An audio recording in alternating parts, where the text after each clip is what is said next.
इस बांसुरी को देख रहे हैं आप? इसकी मधुर धुन सुनकर हर कोई मुग्ध हो जाता है, परंतु इसकी उस पीड़ा को कोई नहीं समझ सकता जो इसने बांस से बांसुरी बनने में पाई है। पीड़ा सहकर ही इसमें से सुर निकलते हैं जो मन को शांति देते हैं। इसी प्रकार पत्थर से प्रतिमा को देव रूप बनने में छेनी और हथौड़ी की मार सहनी पड़ती है, तभी उसकी पूजा होती है। बात यह है कि निर्माण के लिए स्वयं के टूटने का विज्ञान बहुत ही आवश्यक है। जब टूटकर चूर हो जाओगे तभी नया अस्तित्व पाओगे। अर्थात शक्ति पाने से पूर्व पीड़ा का भोग करना आवश्यक है। यदि पीड़ा से भागोगे तो शक्ति नहीं पाओगे। अभी आप पर निर्भर करता है कि आपको बांस बनकर रहना है या बांसुरी, पत्थर बनकर रहना है या प्रतिमा के रूप में सजना है। यह निर्णय आपका है। पूरा भारतवर्ष एक महायुद्ध के ज्वालामुखी के मुख पर बैठा हुआ है। उस युद्ध को प्रारंभ करने का कलंक अपने सर पर मत ले ले। मुझे आपके भांति धर्म स्थापना की कोई चिंता नहीं। मैं यहाँ वो करने आया हूँ जिससे मेरे जीवन को संतुष्टि मिले। मैं संसार को नहीं, अपने जीवन को, अपने आनंद को महत्व देता हूँ। यदि संसार ही नहीं बचेगा तो जीवन में आनंद का क्या महत्व है पुत्र? वो आपकी सोच है, आपका कार्य। मैं वासुदेव कृष्ण नहीं हूँ। मैं ना ही भविष्य की चिंता करता हूँ और ना ही योजनाएं और माया जाल रचता हूँ।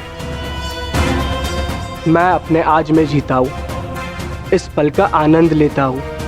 मैं बड़ी उड़ान की योजनाएं नहीं बनाता, बस अपने पंख खोलकर उड़ जाता हूँ। फिर चाहे वायु सुगम हो या चक्रवात, मैं इस पल को जीता हूँ। फिर चाहे अगले पल में मृत्यु हो।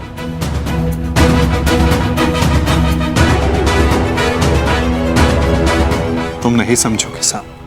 उड़ने से मृत्यु नहीं होती। मृत्यु तब होती है जब वो धरा पर अनुचित तरह से टकराए। उड़ने में कोई बुराई नहीं, परंतु उड़ने से पूर्व धरा पर ठीक से उतरना आना चाहिए साम। चूंकि उड़ वही सकता है जिसके पांव ठीक से धरा पर टिके हो।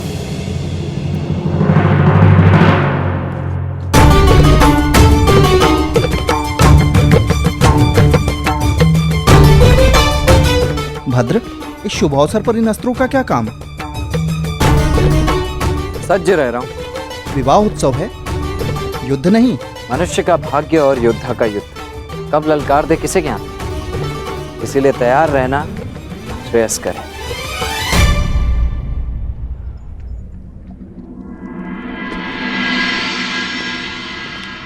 मैं प्रस्तुत हूँ।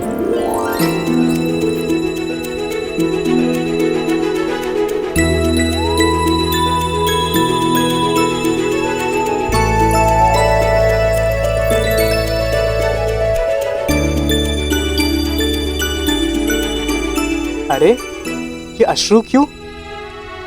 मुझे लगा मुझसे मिलकर तुम्हारे मुख पर मुस्कान आएगी। मुस्कान आते आते रह गई और भय से अश्रु निकलने लगे। मेरे रहते कैसा भय? अनिष्ट का भय।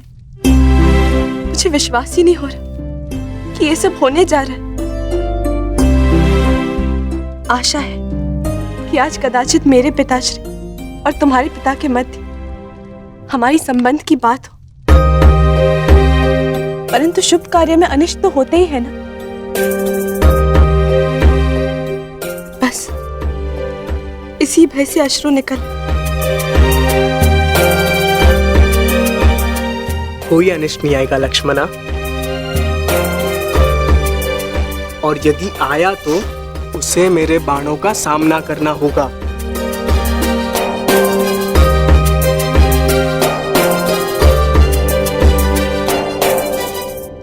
कदाचित उसकी आवश्यकता नहीं होगी। मामाश्री शकुनी हमारे ही पक्ष में है। मुझे गांधार राज की चिंता नहीं, समस्या तो तुम्हारे पिता और मेरे पिता के विचार भेद की है। इसीलिए तो मामाश्री शकुनी का हमारे पक्ष में होना श्रेष्ठ है। मुझे उन पे पूर्ण विश्वास है। देखना, वो कोई ना कोई मार्ग अवश्य निकाल लेंगे और पिताश्री भी मान जाएंगे। परंतु मुझे गांधार राज शकुनी पर विश्वास नहीं। ऐसा मत बोलो साम। और तुम्हें भी उन पर इतना विश्वास नहीं करना चाहिए, क्योंकि मुझे गांधार राज शकुनी पर विश्वास नहीं और ना ही अपने पिता पर, क्योंकि उन्हें मेरे हर निर्णय में, हर आकांक्षा में खोट दिखाई देता है।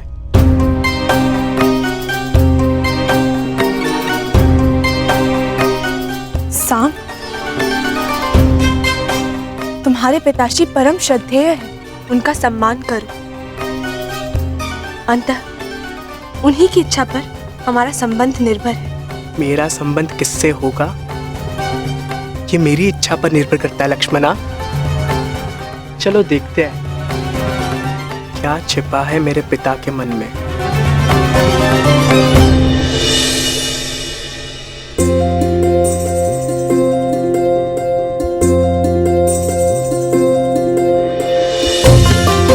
अंतिम बार एकांत में हाथ पकड़ रहे हो, अगली बार सबके समक्ष पकड़ोगे। अंतिम अवसर है, सोच लो, मुझसे विवाह करोगे?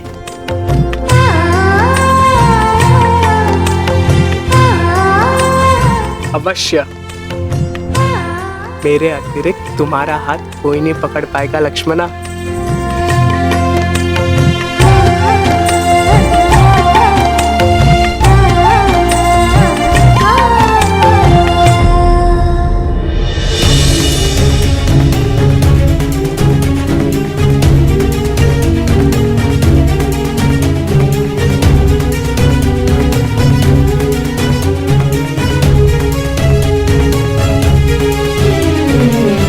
उपस्थित अतिथियों का निवेदन है कि अपना अपना स्थान ग्रहण करें। भोज का समय होने को है। क्षमा चाहता हूं आप सबसे, क्षमा।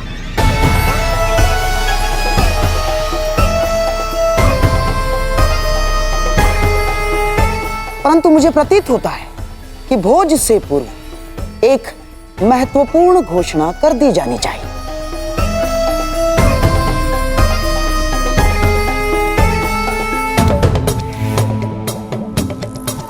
कैसी घोषणा गंधार नरेश? अब इसे घोषणा माने या प्रस्ताव? मैं शकुनी समस्त हस्तिनापुर की ओर से क्षमा का प्रस्ताव रखता हूं।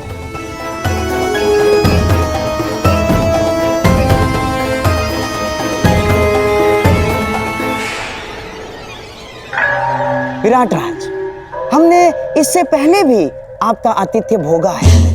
आपने हमारा सम्मान किया, हमारा सत्कार किया, परंतु मेरे प्रिय दुर्योधन ने पांडवों की खोज में सीमाओं का उल्लंघन किया। मैं जानता हूं आपका अपमान हुआ। उसके पश्चात हमने अकारण मत्स्य पर आक्रमण किया, कोई आवश्यकता नहीं थी।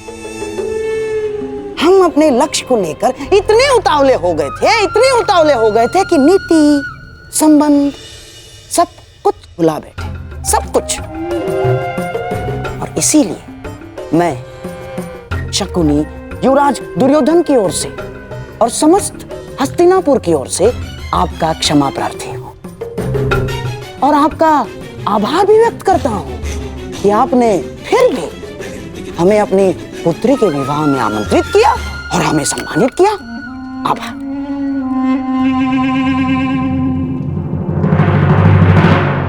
शकुनी का व्यवहार इतना विनम्र कब से हो गया? क्या है कि आप और हम दोनों क्षत्रिय हैं और आप तो जानते हैं कि क्षत्रिय क्रोध में सब कुछ भूल जाता है, सब कुछ। परंतु सच्चा क्षत्रिय वो है जो अपनी भूल स्वीकार करके भी मित्रता का हाथ बढ़ाने में भी पीछे नहीं हटता। इसीलिए मैं शकुनी हस्तिनापुर की ओर से मित्रता का हाथ आगे बढ़ाता हूं।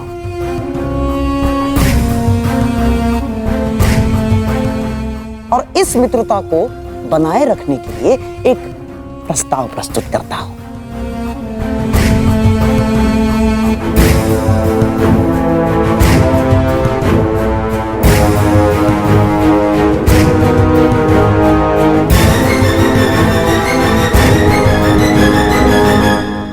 प्रथम पूज्य वासुदेव, क्या इस प्रस्ताव को प्रस्तुत करने के लिए आपकी अनुमति है?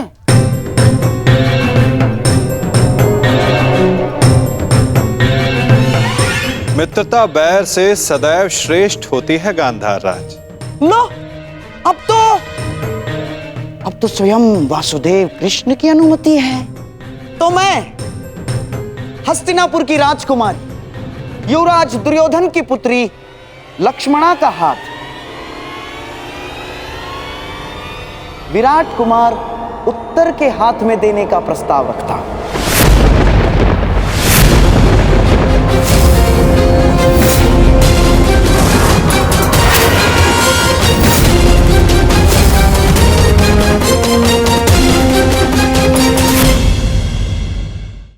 और आशा है कि आप इसे स्वीकारेंगे और हमें संदेश देंगे कि आपने हमारी भूल को क्षमा किया।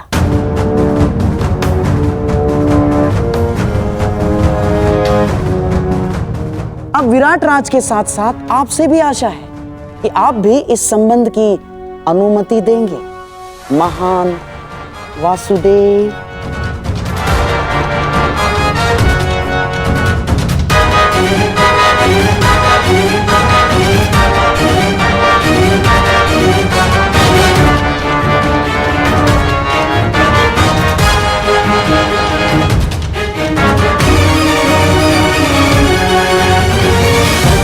उत्तर का विवाह लक्ष्मणा के साथ? क्यों विराट राज, आपको हमारी मंशा पर संदेह है या हमारी पुत्री के गुणवती होने पर संदेह है आपको, या हस्तिनापुर पर संदेह कर रहे हैं आप? ऐसी बात नहीं है गंधार नरेश। तो परंतु पिछले दिनों विराटनगर और हस्तिनापुर के मध्य जो भी हुआ उसे देखते हुए भी आप उससे पिछले दिनों को स्मरण कीजिए विराट राज, जब विराटनगर और हस्तिनापुर में मित्रता हुआ करती थी। इस कीचक के वध के पश्चात जो कटुता बढ़ी है वो हमारी भूल थी विराट राज। उस भूल को सुधारने का प्रयास कर रहे हैं, उस मित्रता को बढ़ाने का प्रयास कर रहे हैं हम। आप समझ रहे हैं ना मैं क्या कह रहा हूं विराट राज?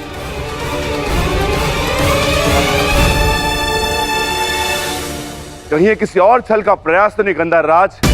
क्या यह संबंध हमसे भविष्य में होने वाले युद्ध में विराट राज का सहयोग प्राप्त करने की योजना तो नहीं है?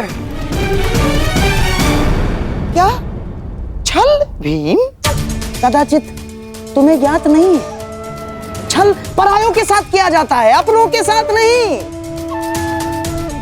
तुम्हें क्या लगता है मैं तुम्हारे ज्येष्ठ भ्राता युधिष्ठिर हूं, जिसने अपने भाइयों को सगों को चौसर के दांव पर लगा दिया?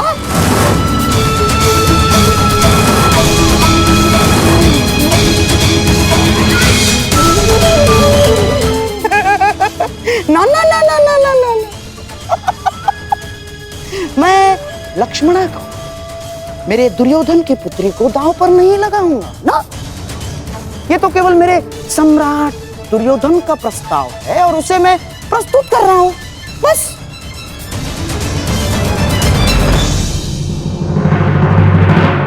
है ना दुर्योधन? भामाश्री ठीक कह रहे हैं। और भीम, ये प्रस्ताव मेरी ही ओर से है। मैं छल नहीं करता, मुझे बल पर विश्वास है। बल पर।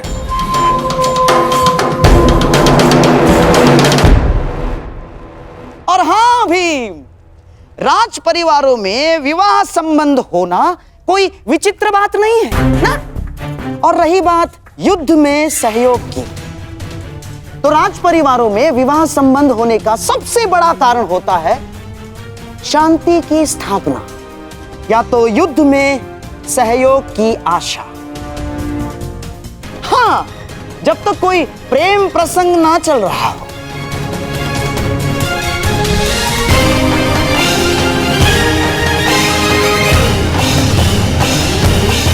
आपका क्या मत है प्रथम पूज्य वासुदेव? आपने भी अपने भांजे अभिमन्यु का विवाह उत्तरा के साथ इसी आशा में किया था कि पांडवों को युद्ध में विराटनगर का सहयोग मिल सके।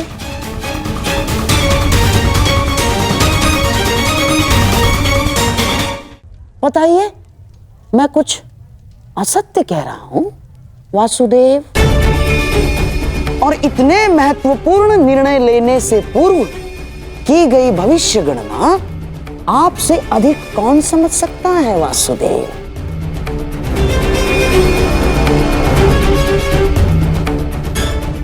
और मनुष्य भी मवेशी इसीलिए घर में लाता है कि उसके दूध से आहार मिल सके, इसलिए नहीं कि उसका पालन पोषण कर सके, है ना वासुदेव? युद्ध भारतवर्ष के द्वार पर खड़ा है और ऐसे में हम युद्ध के सहयोग के लिए कोई विवाह संबंध बनाते हैं तो इसमें आपत्ति है वासुदेव? बताइए।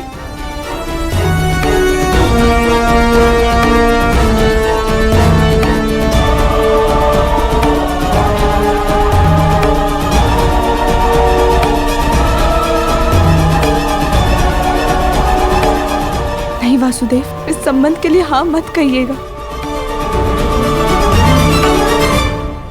मैं गांधार नरेश के विचारों से पूर्णतः सहमत हूं।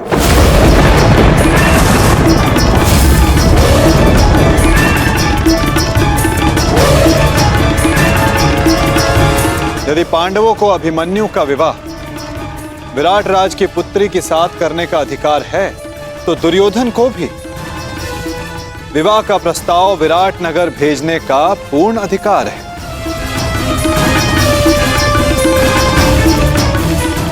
परंतु अब निर्णय विराट राज का है।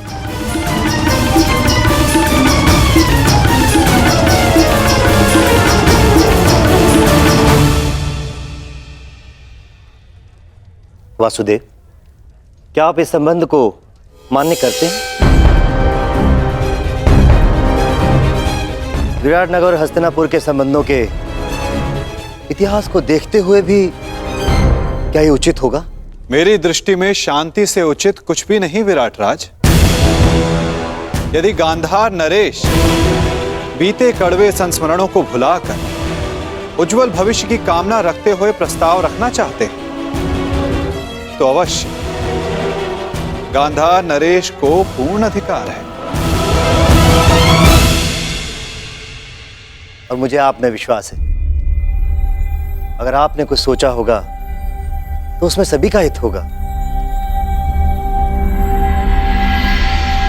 कुमार दुर्योधन, मुझे यह संबंध स्वीकार है।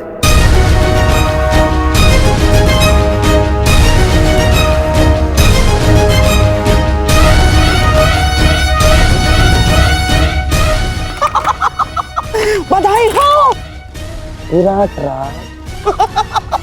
कितना शुभ दिवस है ये। जब हम यहाँ आए थे तो अतिथि बनकर आए थे और अब जब जाएंगे तो संबंधी बनकर जाएंगे। मेरा और एक प्रस्ताव है।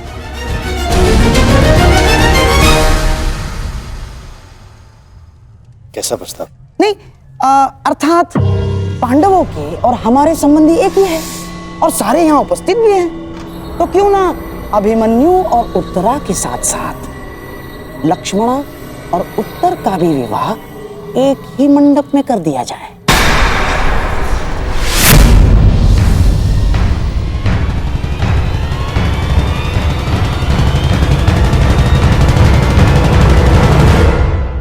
अति उत्तम विचार, स्वीकार है। मुझे भी स्वीकार है।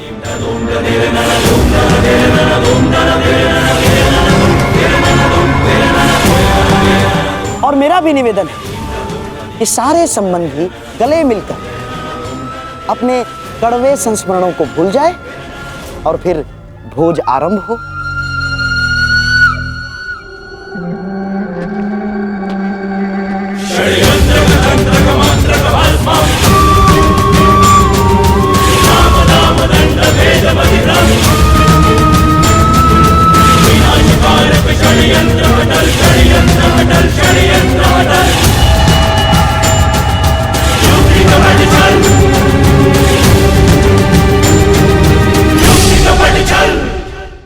पिता होना बड़े आनंद का विषय है, और जितना बड़ा आनंद है उससे भी अधिक बड़ा उसका उत्तरदायित्व भी। आप में से भी कुछ पिता होंगे, कुछ संतान, और मुझे पूर्ण विश्वास है कि आप लोग भी अपना उत्तरदायित्व अवश्य पूर्ण करते होंगे। हर पिता अपनी संतान के सुख के लिए, उसके उज्जवल भविष्य के लिए रात दिन परिश्रम करता है, धन इकट्ठा करता है, सुविधाएं एकत्रित करता है। आप भी करते होंगे। हर पिता को यही लगता है कि उसने अपनी संतान को सब कुछ दे दिया, परंतु फिर भी संतान प्रसन्न नहीं रहती। यदि आपको विश्वास नहीं तो आप भी स्वयं अपनी ही संतान से पूछ लीजिए। उनको अवश्य कहीं ना कहीं कोई कमी अनुभव होती होगी, और इसका केवल एक ही कारण है, और वो है पिता की भूल। उसे लगता है कि उसने अपनी संतान को सब कुछ दे दिया, परंतु वास्तव में वो उसे सबसे अमूल्य विरासत दे ही नहीं पाता, और वो अमूल्य वस्तु है समय। अपनी संतान को समय दीजिए, उसे समझिए, उसे समझाइए, उसके साथ खेलिए, और जीवन के मैदान में उसे खेलना सिखाइए। उसे संस्कार दीजिए, उसे उसके मार्ग पर चलने दीजिए। मार्ग भटके तो उसे उचित मोड़ भी दिखाइए। विश्वास कीजिए, इससे अधिक कोई अमूल्य वस्तु आप अपने संतान को नहीं दे सकते।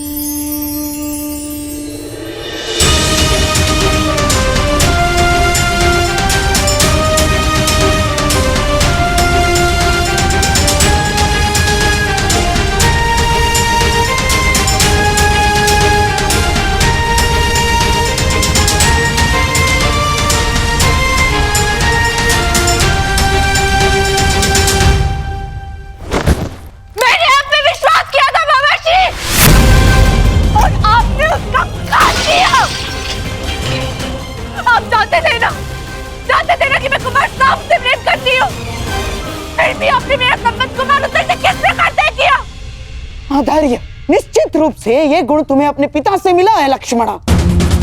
अरे बिना बात की गहराई समझे तुरंत प्रतिक्रिया दे देती हो।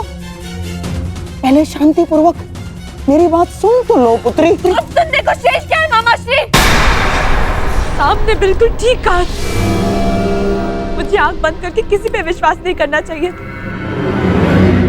और आप पर विश्वास करके मैंने बहुत बड़ी भूल की है। इससे शेष तो ये होता कि मैं स्वयं जाके पिताजी से बात कर। आपने मेरे जीवन में दुख के बीज बो दिए मामा श्री।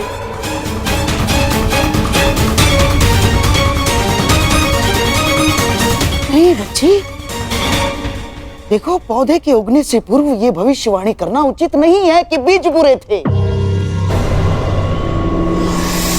यदि तुम्हारे पिता की ही ये इच्छा थी तो मैं उसकी इच्छा के विरुद्ध कैसे जाता? क्या पिताश्री ने आपको ऐसा करने को कहा? हाँ, यही तो मैं कब से समझाने का प्रयास कर रहा हूँ, परंतु तुम हो कि सुनते ही नहीं हो। तुम्हारे और सांब के विवाह का प्रस्ताव मैं दुर्योधन के पास लेके गया था, परंतु वो सुनते ही क्रोधित हो गया और उसने स्पष्ट रूप से कह दिया कि वो तुम्हारा विवाह कृष्ण पुत्र सांब के अतिरिक्त और किसी से भी करवा सकता है।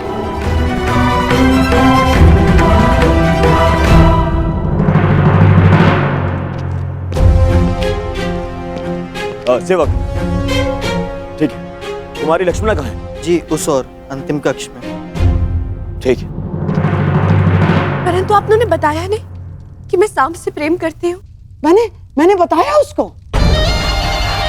मैंने तुम्हारी सहायता का वचन जो लिया है, और दुर्योधन से अधिक मैं तुमसे प्रेम करता हूँ लक्ष्मणा, और तुम्हारे कल्याण का उत्तरदायित्व कैसे भूल सकता हूँ मैं ना? तो फिर उन्होंने क्या कहा? कहा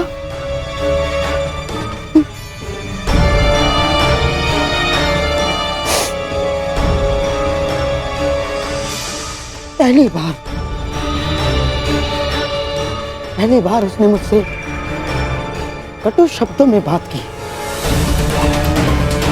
और स्पष्ट रूप से मेरा यह प्रस्ताव अस्वीकार कर दिया बच्ची उसने।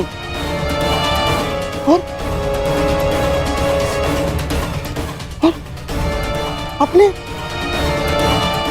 अपने मामा के नाश की चेतावनी दे डाली उसने। और बच्ची उसने मुझे आदेश दिया कि मैं कुमार उत्तर से तुम्हारे विवाह के विषय में विराट राज से चर्चा करूं। और तुम तो जानती हो बच्ची कि तुम्हारे पिता को जब क्रोध आता है तो वो अपने पिता की भी नहीं सुनता। और मैं तो ठहरा मामा।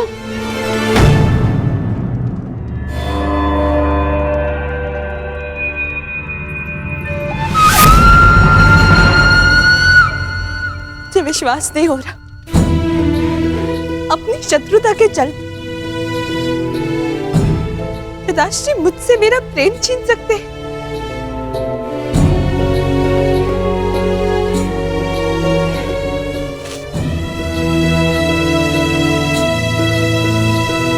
ठीक है, तो मैं भी उन्हीं की पुत्री हूं। मैंने निर्णय ले लिया है, अपने वर का चयन करना हर स्त्री का अधिकार होता है, और मेरा यह अधिकार मुझसे कोई नहीं छीन सकता, और मैं इस अधिकार का प्रयोग करूंगी। मैं सांब से प्रेम करती हूँ और केवल उसी से विवाह करूंगी, उसके अतिरिक्त किसी और से नहीं। और मेरा ये निर्णय कोई नहीं टिका सकता। अपने प्रेम के राह में मैं किसी को नहीं आने दूंगी, फिर चाहे वो मेरे पिताश्री ही क्यों ना हो।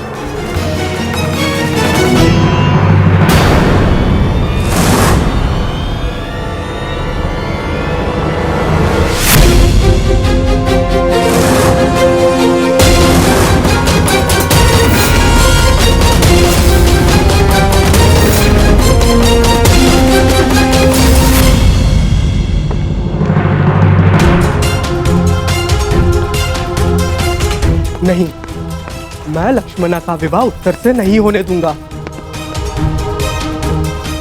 मुझे कुछ करना होगा। सांब,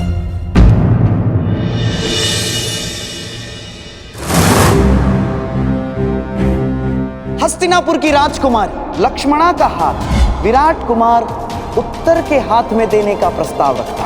आपका क्या मत है प्रथम पूज्य वासुदेव? मैं गांधार नरेश के विचारों से पूर्णतः सहमत हूं। सांब, जो कुछ होता है सबके हित के लिए होता है पुत्र। अच्छा, फिर आपका मेरा पिता होना क्यों मेरे हित में नहीं हुआ?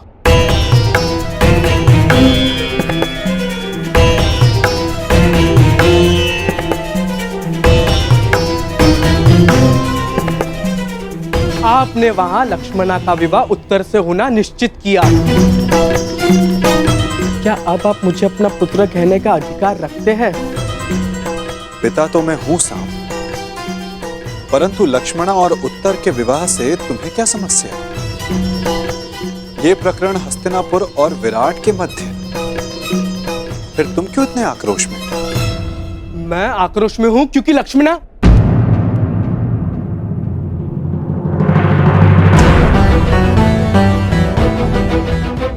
सारा संसार कहता है कि आप सबके मन की बात जानते हैं, तो फिर आप ये नहीं जानते कि मैं आक्रोश में क्यों हूं? इसका अर्थ ये है कि या तो सारा संसार झूठा है या फिर आप इस समय दिखावा कर रहे हैं। आपकी धोरी नीति मैं कभी समझ ही नहीं पाया, या फिर ये कहूं मैं कभी समझना चाहता ही नहीं हूं, क्योंकि आप केवल चाहते हैं कि सब आपके समक्ष झुके। लेकिन मैं उनमें से नहीं हूं। आपको मेरे साथ ये छल नहीं करना चाहिए था, और मैं आपका ये प्रहार जीवन भर नहीं भूलूंगा।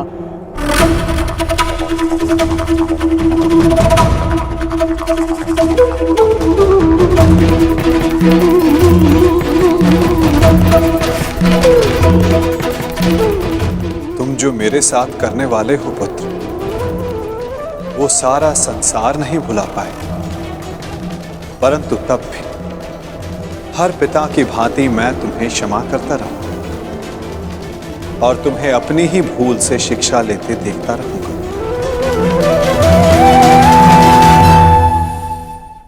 पिताश्री, वो मुझे आपसे कहना है कि मैं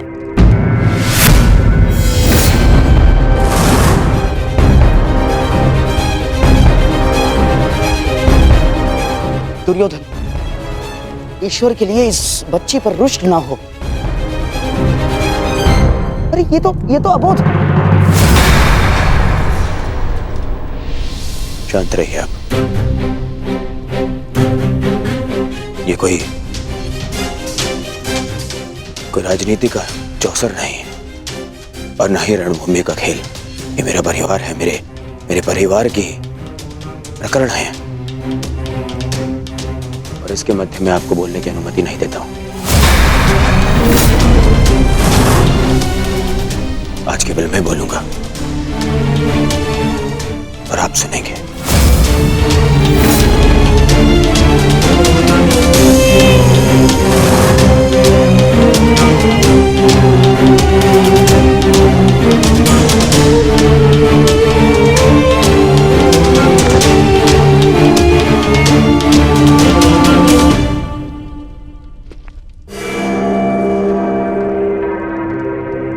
सब कहते हैं, पूरा संसार कहता है कि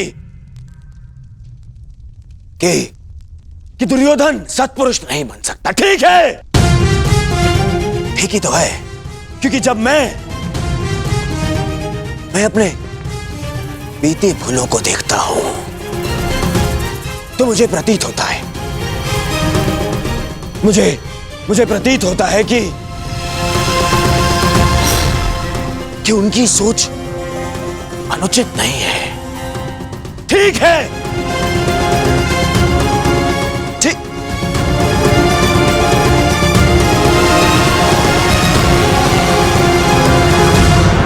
परंतु जब मैं तुम्हें देखता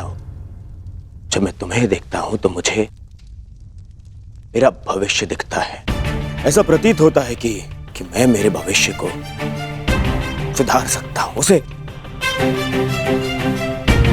सुंदर बना सकता हूं। मुझे अनुभव होता है कि अपने बीती भूलों को, उन पापों को धोने का यदि कोई मार्ग है तो वो केवल तुम्हारे जीवन में आनंद का मार्ग देने से है।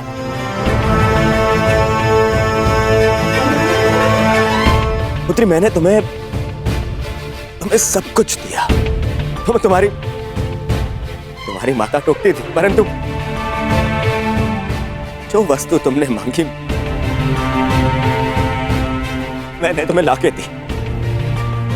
पता, इस दुर्योधन के, इस दुर्जय योद्धा के मन में कोई कोमल भाव है ना, वो केवल तुम्हारे लिए है पुत्री। फिर पता नहीं क्या कमी रह गई, बताओ ना पुत्री, मेरे प्रेम में क्या कमी रह गई? तुम्हारे लालन पालन में क्या भाव रह गया पुत्री? ऐसा मत बोलिए पिताश्री, आप संसार के सबसे अच्छे पिता हैं। सच? तुमने ऐसा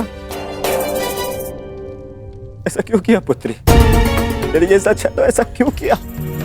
मेरे और वासुदेव कृष्ण के संबंधों को जान के भी तुमने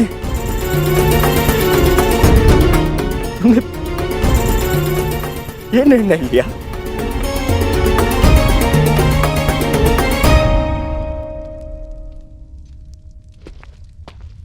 तुम्हें ज्ञात नहीं है कि कितनी बड़ी दुविधा को आमंत्रित करने जा रही हो तुम?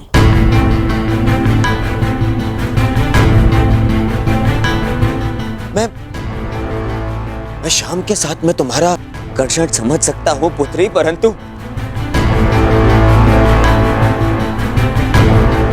तुम देख नहीं पा रही हो कि मेरे और वासुदेव कृष्ण के कटु संबंधों का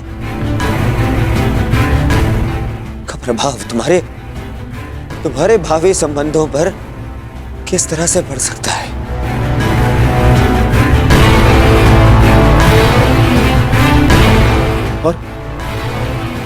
और कोई भी पिता अपनी पुत्री को अपने कारण कष्ट में नहीं देख सकता है पुत्री।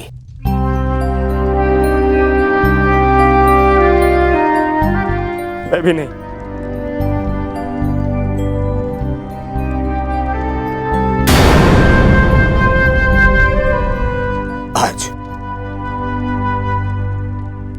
आज ये पिता अपनी पुत्री से विनती करता है। मैं विनती करता हूं पुत्री तुमसे, शाम को अपने दिल अपने मन से निकाल दो पुत्री।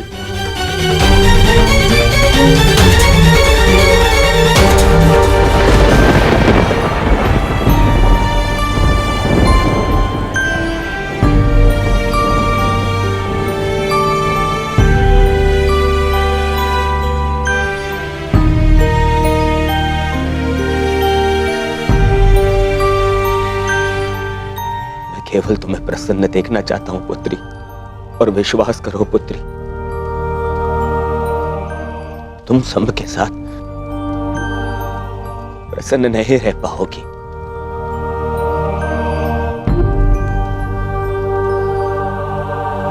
तुम्हारे साथ केवल तुम्हारा भविष्य नहीं, हस्तिनापुर का भी मान और सम्मान जुड़ा है।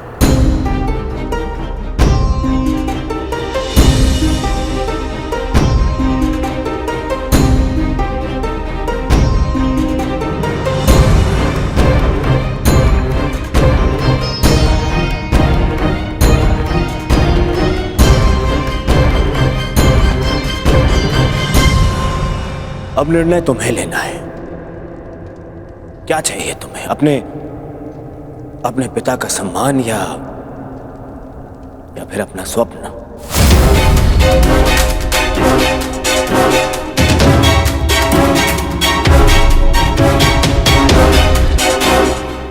विवाह का निर्णय लक्ष्मणा पर छोड़कर दुर्योधन ने मेरे सारे किए पर पानी फेर दिया। अब उस कृष्ण को नीचा दिखाने के लिए मुझे कुछ और करना होगा।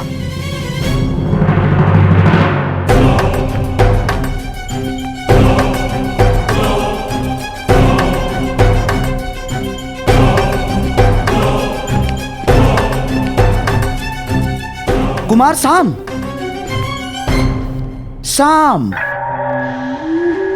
मैं जानता हूं कि तुम पर क्या बीत रही है और इस समय किस संताप का अनुभव कर रहे हो तुम। मैं समझता हूं, और मैं भी तो चाहता हूं कि लक्ष्मणा को उसका प्रेम मिले और तुम्हारा विवाह उसी के साथ हो। परंतु जिनके चाहने से यह संभव है, वो लक्ष्मणा के पिता दुर्योधन ये नहीं होने देना चाहते। सांब, किंतु इसका अर्थ ये नहीं कि मैं पराजय स्वीकार कर लूंगा। या तुम्हें कर लेनी चाहिए साम ना। सभा में मैंने वही किया जो दुर्योधन चाहता था। बस मुझे एक ही आशा थी कि वासुदेव कृष्ण तुम बालकों का मन पढ़ के इसका विरोध करें, परंतु उन्होंने भी वैसा कुछ नहीं किया। साम, मैं तो चाहता था। आपके चाहने से अब कुछ नहीं होगा। मैंने लक्ष्मणा से कहा था कि हर एक पर विश्वास ना करे, चाहे लोग उन्हें ईश्वर ही क्यों ना मानते हो। परंतु मेरी बात पर तुम्हें विश्वास करना ही होगा साम। यदि दुर्योधन के समक्ष खड़ा होना है, यदि लक्ष्मणा का साथ चाहिए, तो तुम्हें दुर्योधन जैसा ही कुछ करना होगा।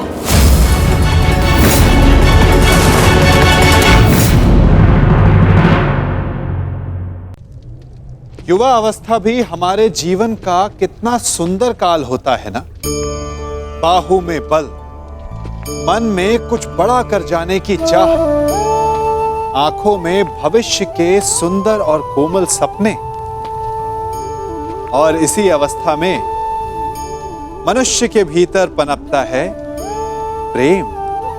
किसी को देखकर उस पर मन मोहित हो जाता है और फिर मनुष्य अपना सब कुछ उस पर न्यौछावर कर देना चाहता है। फिर प्रेम की परिणति होती है विवाह में। क्यों? सबको अपने खट्टे मीठे संस्मरण स्मरण हुआ है ना। परंतु यहीं से अधिकतर माता पिता और संतान के मध्य विचारों का विरोध प्रारंभ हो जाता है। संतान को लगता है कि उसका चुना जीवन साथी ही उसके लिए उपयुक्त है, और माता पिता को लगता है कि संतान अनजाने में भूल कर रही है। संतान का तर्क होता है कि उसे विवाह किससे करना है, ये उसका अधिकार है, और माता पिता का तर्क ये होता है कि अब भी जीवन साथी चुनने की समझ संतान में है ही नहीं। तो इस अवरोध को काटा कैसे जाए, उचित निर्णय कैसे लिया जाए? इसका एक ही मार्ग है, अपने उत्तरदायित्व का भान और अपनों से बड़ों के मापदंडों का भान। विवाह करने से पूर्व यह जान लेना आवश्यक है कि विवाह केवल अपने प्रेम को पाने का मार्ग नहीं है, अपितु विवाह से जीवन का एक नया द्वार भी खुलता है, और हर नए जीवन के साथ नए उत्तरदायित्व भी होते हैं। और यदि इन उत्तरदायित्वों को समझकर निर्णय लिया जाए तो विश्वास कीजिए, आपका दाम्पत्य जीवन आनंद से भरा रहेगा और आपको कभी यह पछतावा नहीं होगा कि आपने कोई अनुचित निर्णय लिया। यदि दुर्योधन के समक्ष खड़ा होना है, यदि लक्ष्मणा का साथ चाहिए, तो तुम्हें दुर्योधन जैसा ही कुछ करना होगा, उसी के जैसा बनना होगा तुम्हें। जब आज तक लोगों के लाख कहने पर मैं अपने पिता जैसा नहीं बना, तो उनके शत्रु जैसा बनने की भी मुझे कोई आवश्यकता नहीं है।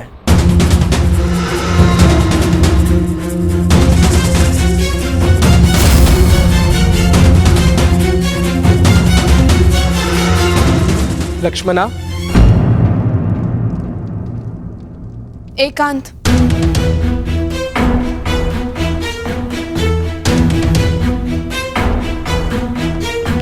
मैंने तुम्हें चेतावनी दी थी कि किसी पर विश्वास मत करना, और जिस पिता पर मुझे विश्वास नहीं था, उन्होंने उसे आज भी नहीं बनने दिया। तुम कहती थी ना कि वो मेरे पिता है, मेरी प्रसन्नता, मेरा हित चाहेंगे, परंतु किसी का भी कोई भी प्रयास स्तंभ से उसका भविष्य नहीं छीन सकता।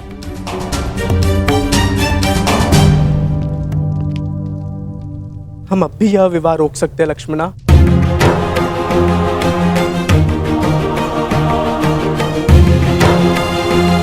मैं तुम्हारे साथ हूं लक्ष्मणा।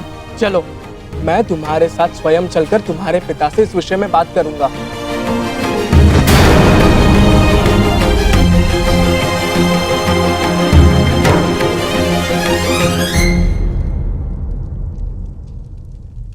क्या हुआ? भय है कि तुम्हारे पिता मेरा वध कर देंगे। अवश्य ऐसा हो सकता है, परंतु तुम्हें खोकर मैं निष्प्राण हो ही जाऊंगा। एक बार प्रयास तो करो।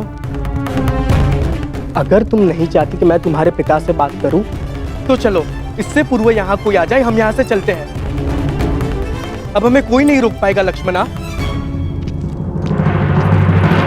नहीं साम, विश्वास रखो, सब ठीक हो जाएगा। चलो।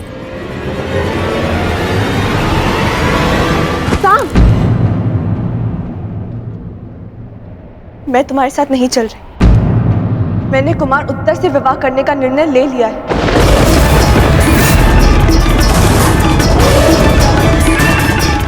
हाँ साम, यदि पिताश्री को मेरे इसी संबंध में मेरा हित दिखता है, तो मैं उन्हें निराश नहीं करूंगी।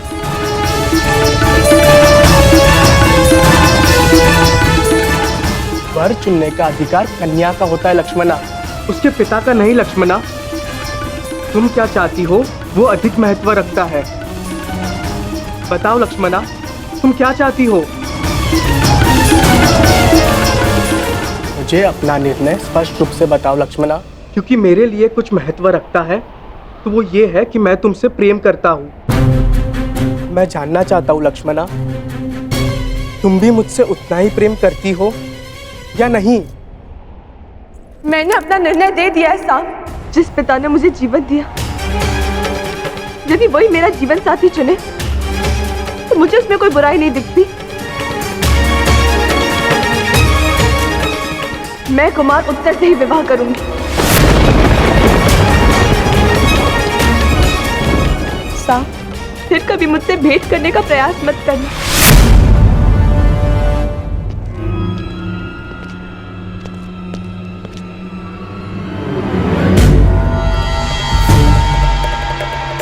ठीक है, मैं कभी तुम्हारे सामने नहीं आने का वचन देकर चला जाऊंगा। बस इतना बता दो, तुम्हें मुझसे प्रेम है या नहीं?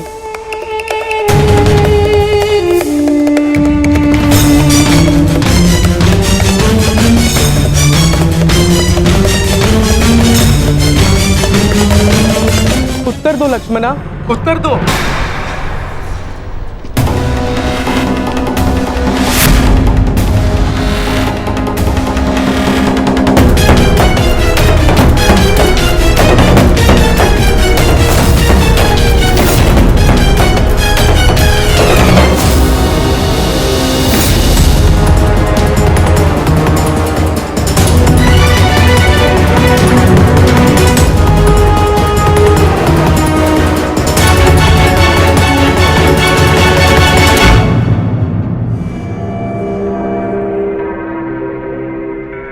क्या हुआ?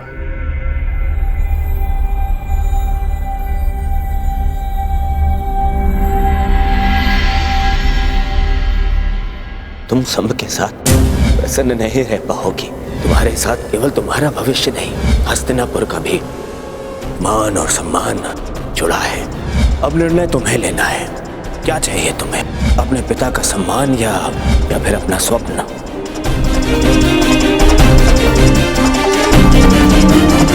मैं ठीक हूँ काकाश्री।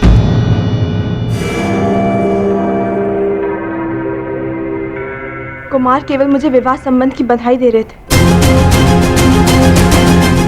आज्ञा दीजिए, मुझे उत्सव के लिए तैयारी के लिए जाना है।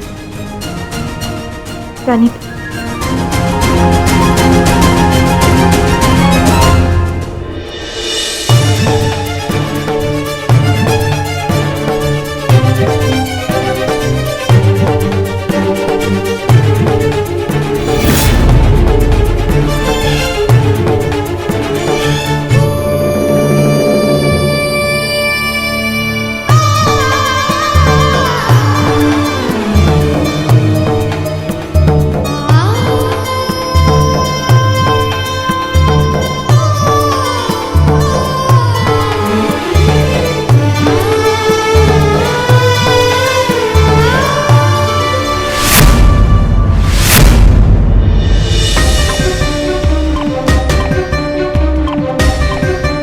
क्या हुआ साम?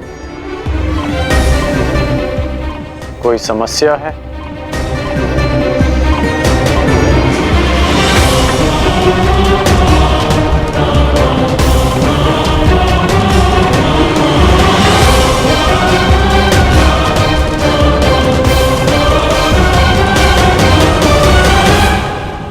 शाम,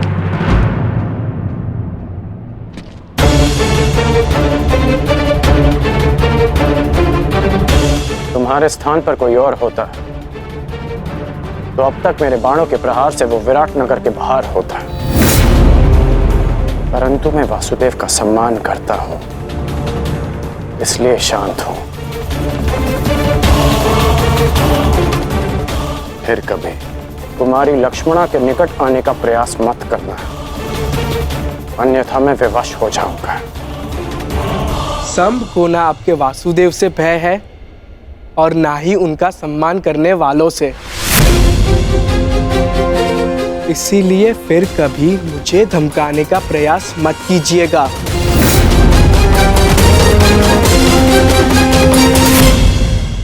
संभ को ना आपके वासुदेव से भय है और ना ही उनका सम्मान करने वालों से, इसीलिए फिर कभी मुझे धमकाने का प्रयास मत कीजिएगा।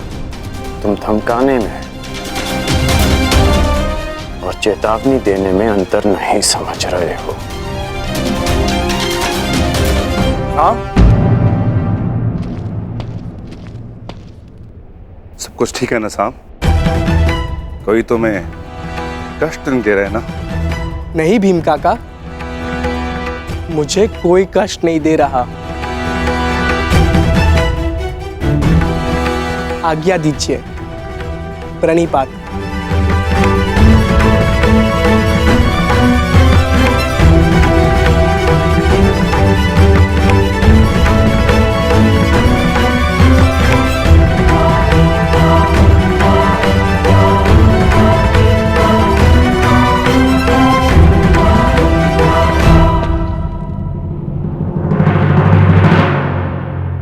स्मरण रहे अंगराज, ये मेरे भतीजे अभिमन्यु के विवाह का उत्सव तुम्हारे रंगभूमि नहीं, कहीं भी पहुंचकर अतिथियों को कष्ट पहुंचाने का तुम्हारा पुराना अभ्यास है। यहां कोई भी विकट स्थिति खड़ी मत करना। मुझे स्मरण है कि मैं यहाँ अतिथि बनकर आया, यहाँ से केवल अतिथि लेकर लौट जाना चाहता। यहाँ चल रहे किसी भी प्रपंच का भाग बनने की मेरी कोई आकांक्षा नहीं। यदि यहाँ किसी ने विकट स्थिति को जन्म दिया तो मुझे उसे काटना अच्छी तरह आता है और इसे तुम भली भांति जानते हो।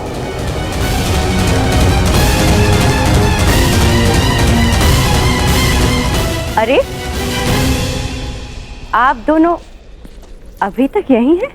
चलिए, उत्तरा का बस अलंकरण समारोह आरंभ होने जा रहा है। आइए।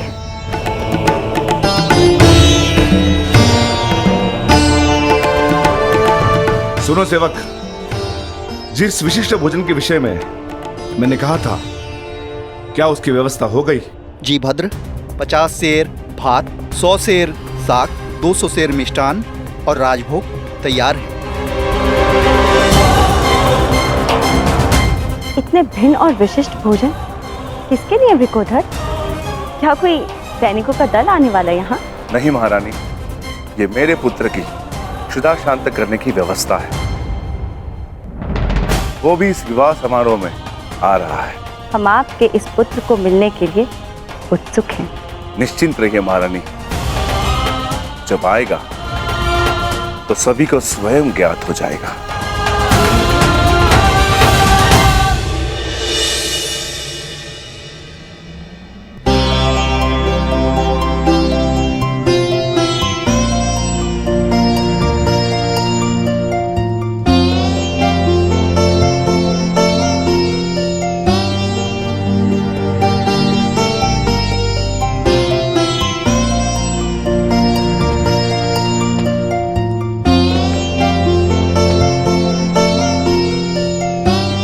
और अब जो तुम्हें आशीर्वाद देने वाले हैं वो ये हस्तिनापुर के पर्यायवाची हैं। महाराज धृतराष्ट्र के ज्येष्ठताश्री, अपने वचन के लिए किसी भी सीमा तक जाने वाले महान योद्धा, गंगापुत्र महामहिम भीष्म।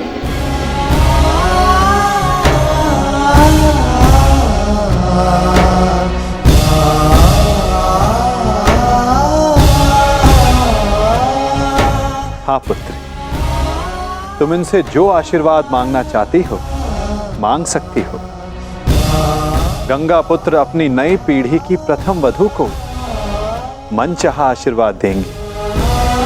प्रपितामह, मैं आप जितनी बुद्धिमान नहीं हूँ, परंतु जो कुछ घटित होते देखा है उसके आधार पर संभावना अवश्य है कि आने वाले समय में एक भयानक युद्ध होगा।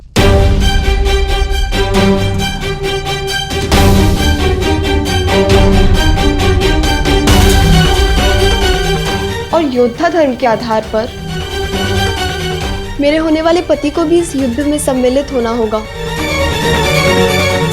इस परिवार की बहू और एक पत्नी होने के नाते मैं आपसे अपने पति की दीर्घायु का आशीर्वाद मांगना चाहती हूँ।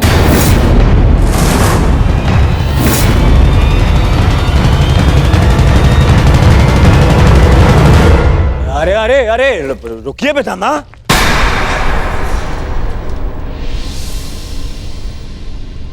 क्या हो रहा है पितामह? ये कैसी कामना है? वही कामना युवराज जो हर पत्नी अपनी पति के लिए करती है, और इस कामना में कुछ भी अनुचित नहीं। शेष ये गंगा पुत्र पर निर्भर करता है कि वो ये आशीर्वाद देना चाहते हैं या नहीं।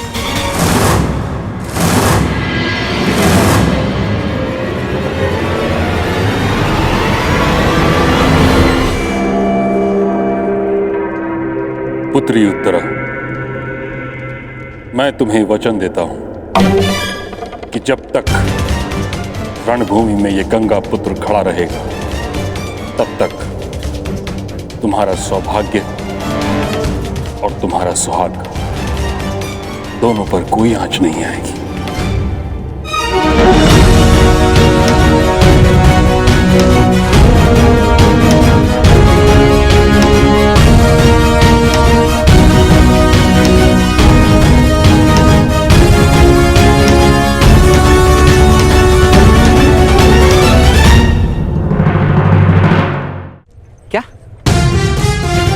लक्ष्मणा कुमार उत्तर से विवाह कर रही है और वो तुम्हें देखना तक नहीं चाहती। हाँ मित्र, सही सुना तुमने।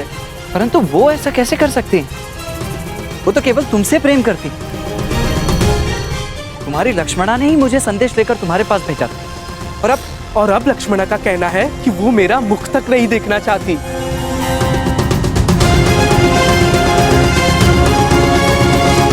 परंतु उसके कहने का तात्पर्य ये नहीं था। मैं समझा नहीं। उसने ऐसा कहा, परंतु उसके कहने का यह तात्पर्य नहीं था। मुझे तो तुम्हारे कहने का तात्पर्य समझ नहीं आ रहा मित्र। तुम नहीं समझोगे मित्र, क्योंकि तुमने अभी तक प्रेम नहीं किया।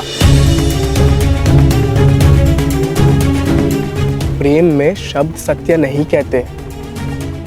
सत्य दृष्टि में छिपा होता है, और सत्य ये है कि लक्ष्मणा मुझसे अब भी प्रेम करती है। मुझे पहेलियां समझ नहीं आती मित्र, अपना मंतव्य स्पष्ट कहो। ये तो मुझे भी स्पष्ट नहीं। हर कोई भिन्न भिन्न खेल खेल रहा है।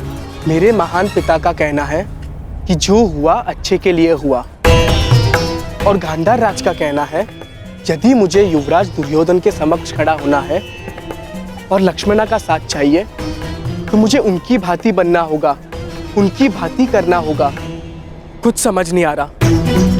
मैं भला युवराज दुर्योधन की भांति क्यों बनूं? क्या करूं उनकी तरह? समझ नहीं आ रहा। मैं कैसे इस विवाह को रोकूं? परंतु मुझे ये पहेली समझ में आ गई है मित्र। मैं जानता हूं अब क्या करना है। क्या?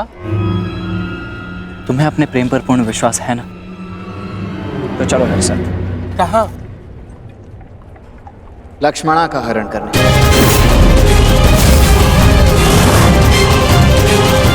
परंतु मैं तो लक्ष्मणा से प्रेम। गांधार राज के संकेत को समझो मित्र। युवराज दुर्योधन की भांति बनने का अर्थ है कि तुम्हें उनकी भांति साहस दिखाना होगा। उनकी भांति करने का अर्थ है जैसे उन्होंने राजकुमारी भानुमति का अपहरण किया था, वैसे ही तुम्हें भी करना होगा लक्ष्मणा को पाने के लिए। मित्र, लक्ष्मणा निश्चित रूप से तुमसे अभी भी प्रेम करती है। वो निश्चित रूप से अपने पिता के विरुद्ध नहीं जा सकती, परंतु तुम जा सकते हो। ये सोचने का समय नहीं है मित्र। अपने हृदय की सुनो मित्र, अपने हृदय की सुनो। हमें सबसे पहले लक्ष्मणा को इन सब आयोजनों से दूर रखना होगा, ताकि उसे यहाँ से दूर ले जाने के लिए हमें अधिक समय मिल सके। तुम समझ रहे हो ना मित्र साम? तुम सही कह रहे हो मित्र। मैं अपने प्रेम का बलिदान नहीं दूंगा और ना ही लक्ष्मणा को इतना बड़ा बलिदान देने दूंगा। आज पहली बार अपने पिता के पथ पर चलेगा साम। हरण करेगा साम, हरण करेगा साम।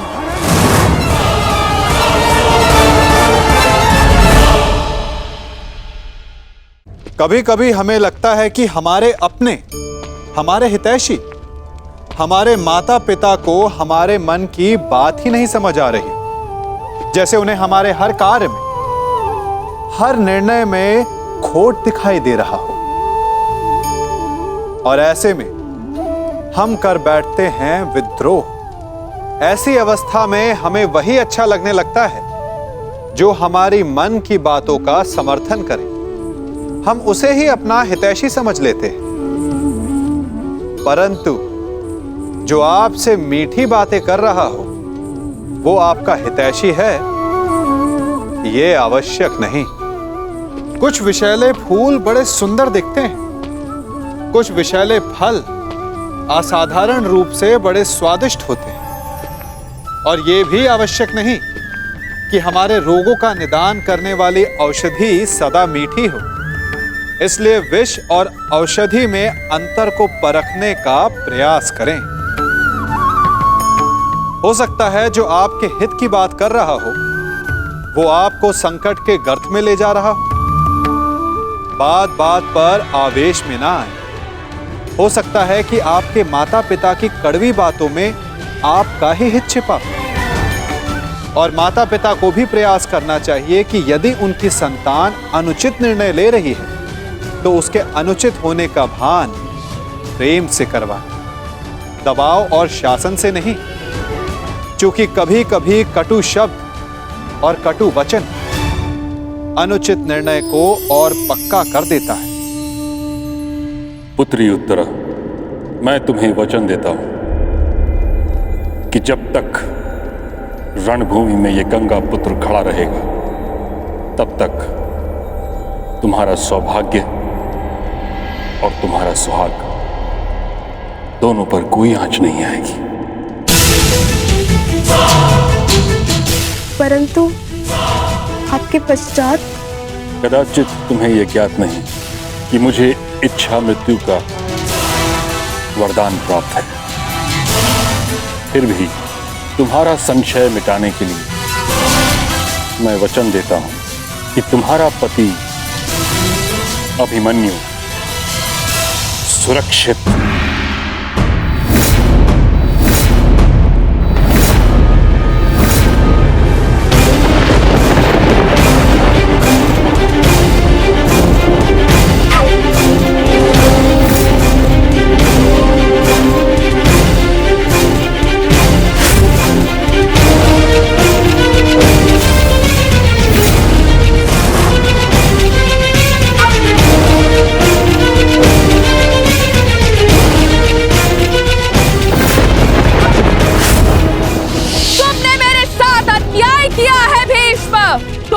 हस्तिनापुर के सिंहासन के लिए मेरा जीवन नाश कर दिया, मेरा त्याग कर दिया। मैं नया जन्म लेके आऊंगी भीष्म, तुमसे प्रतिशोध पूर्ण करने।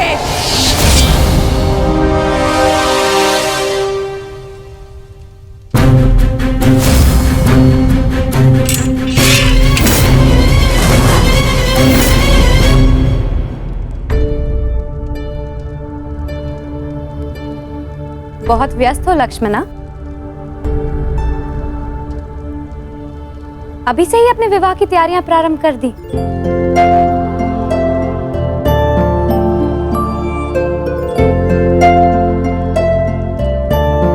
प्रणिपात काकीश्री। प्रसन्न रहो पुत्री। एकांत, तुम्हारी सास श्री तो राजकुमारी उत्तरा के वस्त्र अलंकरण समारोह में व्यस्त हैं। इसलिए वो चाहती थी कि ये सभी उपहार हम तुम तक पहुंचा दें। और वैसे भी महारानी सुदेशना से अधिक मेरा मन है कि मैं तुम्हें होने वाली महारानी की भांति सजते हुए देखूं।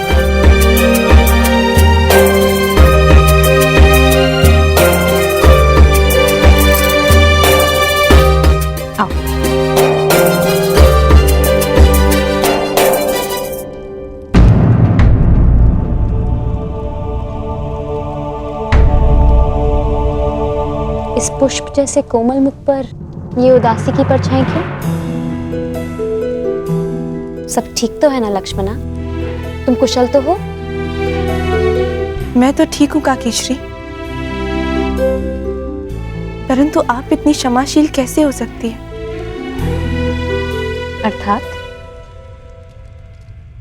अर्थात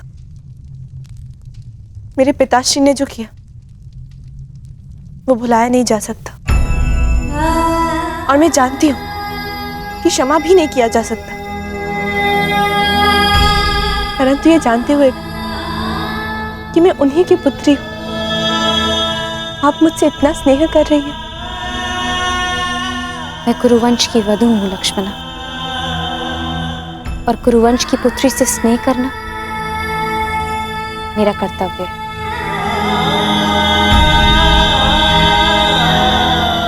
मैं आपसे कुछ मांग सकती हूँ काकीश्री?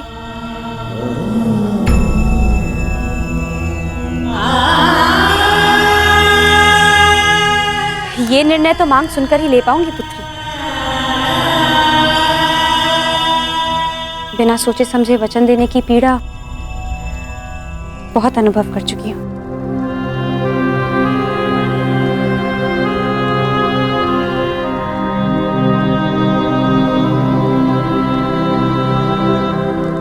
हो सके तो मेरे पिताश्री को क्षमा कर दीजिए।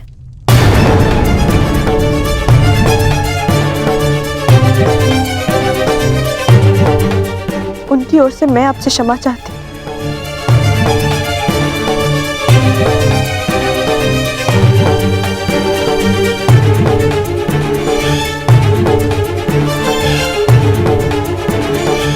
जानती हो लक्ष्मणा, हम स्त्रियों के जीवन की सबसे बड़ी भूल क्या होती है? कि हम अपने जीवन में आए हुए पुरुषों की भूलों की क्षमा मांगती हैं और उनकी भूलों का दंड स्वीकार करती हैं। और वो इसलिए क्योंकि कदाचित हमें यही सिखाया जाता है। मैं कुछ समझी नहीं।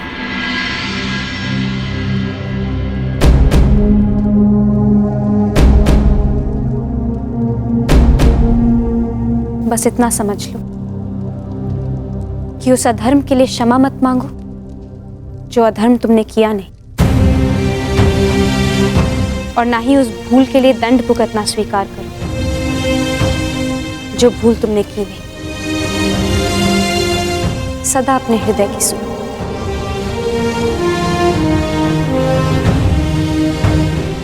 क्या आपने अपने हृदय की सुनी थी जब आपको जीवन में कोई विकल्प नहीं दिया गया और 5 पुरुषों से विवाह करना पड़ा?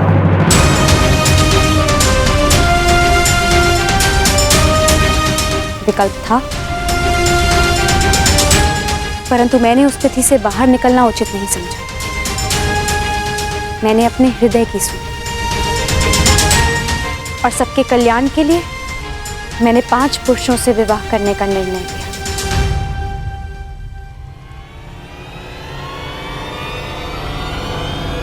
मैं तुम्हारे पिताश्री को क्षमा नहीं कर पाऊंगी।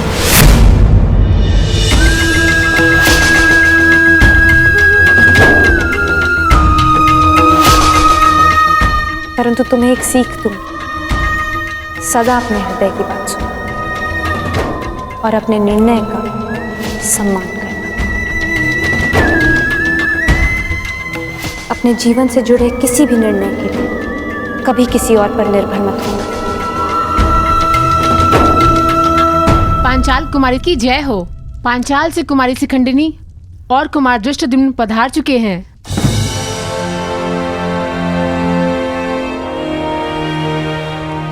नव विवाहित युगल को पंचाल राज्य की ओर से हार्दिक बधाई।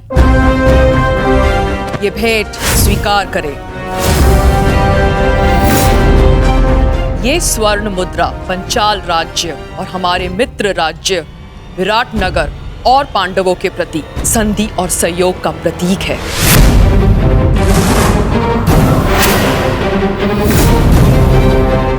इसे आप स्वीकार करें।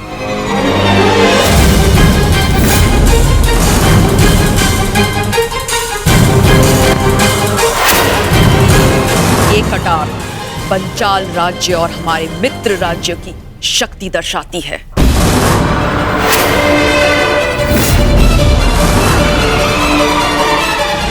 हम पंचाल राज्य और हमारे मित्र राज्य की सेना का एक बड़ा भाग आपको भेंट करते हैं।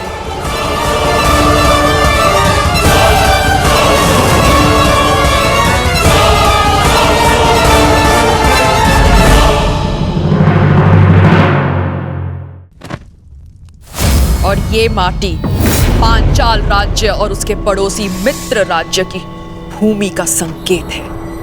हम पांचाल अथवा हमारे मित्र राज्य की भूमि का एक बड़ा भाग आपको भेंट करते हैं।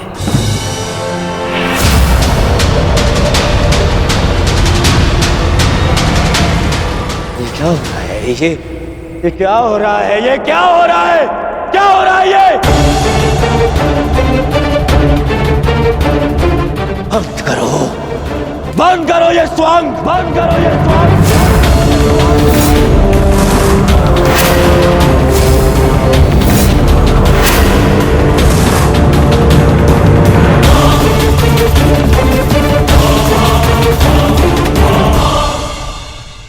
याद नहीं है? दिग्विजय के पश्चात तुम्हारे पांचाल पर मेरा अधिकार है, हस्तिनापुर का अधिकार है।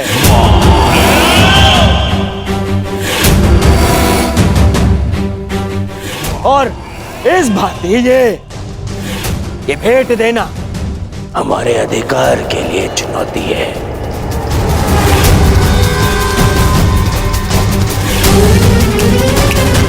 यदि ये भेंट वापस ना ली गई तो मैं इसे युद्ध की चुनौती मानूंगा।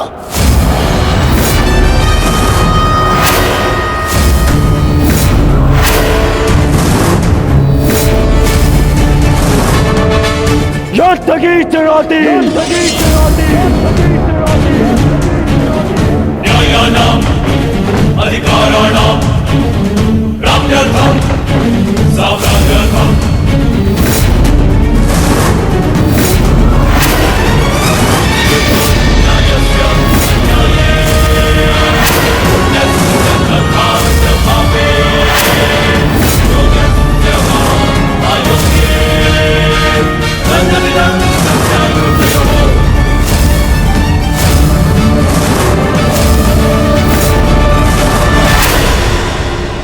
क्या पिताश्री ने तुम दोनों को यहाँ पहरेदारी करने को कहा है?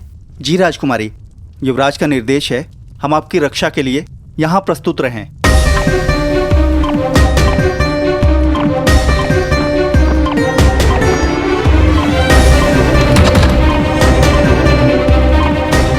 हस्तिनापुर की राजकुमारी लक्ष्मणा का हाथ विराट कुमार उत्तर के हाथ में देने का प्रस्ताव रखता हूं। तुम सब के साथ प्रसन्न नहीं रह पाओगी, अब निर्णय तुम्हें लेना है, अपने पिता का सम्मान या फिर अपना स्वप्न।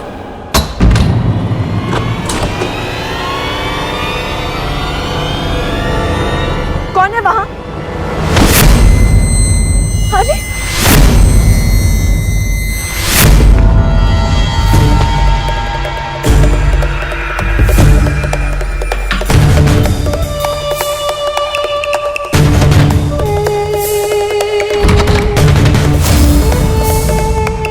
कौन हो तुम? वहीं रुको। मेरे बाद पीछे आ जाओ। तुम ऐसे नहीं मानोगे ना?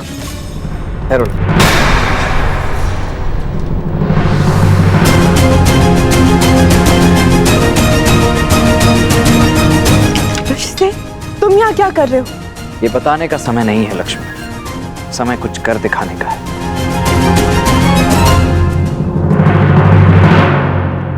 ठहरिए वीरों, विवाह के शुभ अवसर को रक्त रंजित मत कीजिए। आप दोनों ही मेरे होने वाले समधी हैं।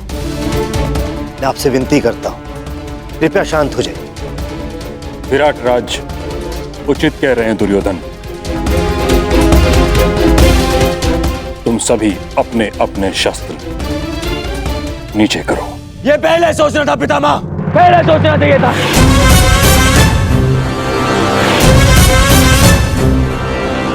ना मैं, ना यहाँ कोई मूर्ख नहीं है, सब दिख रहा है। कैसे ये विवाह भेंट के नाम पे क्या कुचक्र चल रहा है, यहाँ सब दिखाई दे रहा है। सत्यवचन दुर्योधन, मैं तो भली भांति ये भी जानता हूं कि ये किसके संकेत पर हो रहा है।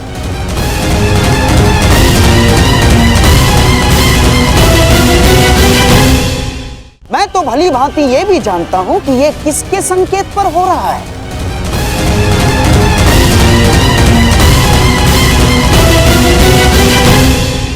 मुझे ये विराट राज से ऐसी आशा नहीं थी पितामह, नहीं थी ऐसी आशा।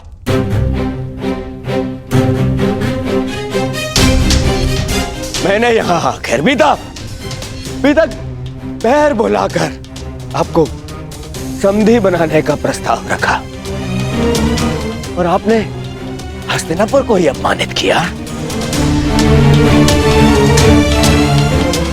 यदि आपकी पुत्री का विवाह इस अर्जुन के पुत्र से हो रहा है तो मेरी पुत्री का विवाह भी आपके पुत्र से हो रहा है। फिर इनका सम्मान और हमारा अपमान, ऐसा क्यों विराट राज, क्यों ऐसा? यदि आपको ऐसा अनुभव हो रहा है तो मैं आपसे क्षमा चाहता हूं कुमार दुर्योधन, परंतु सत्य में मुझे समझ में नहीं आ रहा मैंने किस प्रकार आपका अपमान किया। हिमाश्री, मैं आपको समझाता हूं विराट राज। यहाँ आपकी पुत्री और जामाता के विवाह पर उपहार नहीं दिए जा रहे हैं ना, बल्कि शक्ति का प्रदर्शन करके हमें नीचा दिखाया जा रहा है, नीचा। बताइए, क्या यह अपमान नहीं है?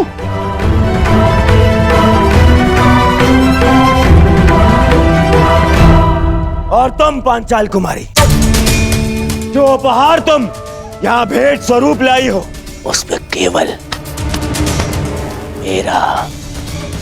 मेरा और हस्तिनापुर का अधिकार है, केवल मेरा। ये कौरवों की संपत्ति है, तुम्हारी नहीं। क्योंकि मित्रकर्ण मेरे आवाहन पे दिग्विजय प्रयाण के समय तुम्हारे पिता को पराजित किया था, पांचाल को पराजित किया था।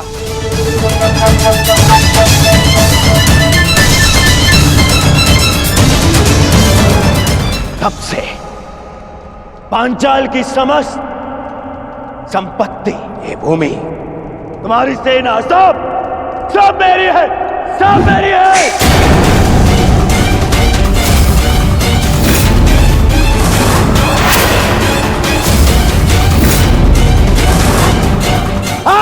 क्यों की है?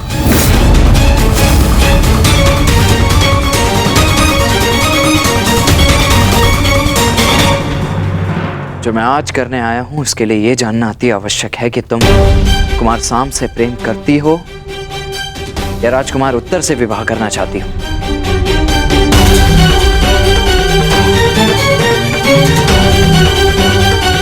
इस प्रश्न का उत्तर मैं कुमार साम को पहले ही दे चुकी हूँ। मुझे इस विषय में कोई बात नहीं करनी। मैं तुमसे विनती करती हूँ वृषसेन, चले जाओ यहाँ से। मुझे समारोह के लिए तैयार होना है। कहाँ? उस विवाह के लिए जिसके लिए ना तुम्हारा हृदय और ना ही तुम्हारी आत्मा अनुमति देती है। और ऐसा किसने कहा तुम्हें? सांब ने। सांब ने कहा। तुम्हारे ये कहने के पश्चात भी कि तुम उसका मुख तक नहीं देखना चाहती, तो तुम्हारे हृदय की बात समझ गया कि तुम्हारे मन में आज भी वही, उसके अतिरिक्त तुम किसी और को अपना पति स्वीकार नहीं कर सकती।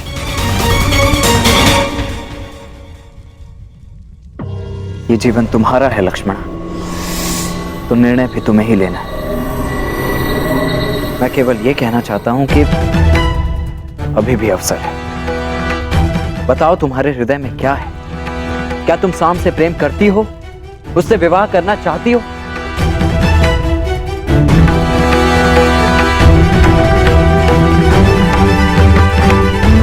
सदा अपने हृदय की बात सुनना और अपने निर्णय का सम्मान करना। अपने जीवन से जुड़े किसी भी निर्णय के कभी किसी और पर निर्भर मत होना। बताओ लक्ष्मणा, ये अंतिम अवसर है।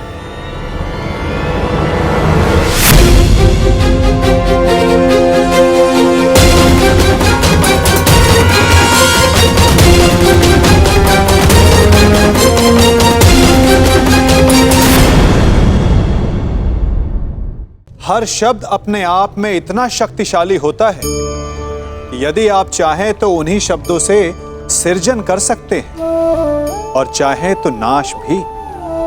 फिर चाहे सृजन और नाश नए संबंधों का हो या फिर नए युग का। आजकल सर्वत्र सहनशीलता की कमी है। बात बात पर लोग झगड़ जाते हैं, विवाद पर उतारू हो जाते हैं। कारण शब्दों का प्रयोग। शब्दों का और वचनों का उचित प्रयोग करना सीखिए। आपकी आधी समस्याएं तो वहीं समाप्त हो जाएंगी। शब्द हमारी सबसे बड़ी पूंजी। उनका सोच समझकर भली प्रकार उपयोग करना ही श्रेयस्कर है। जो शब्द की महिमा और शक्ति को पहचान गया, वो इस सृष्टि के आनंद को भी समझ गया। आप भी समझिए। बताओ तुम्हारे हृदय में क्या है? क्या तुम साम से प्रेम करती हो, उससे विवाह करना चाहती हो? बताओ लक्ष्मणा, ये अंतिम अवसर है।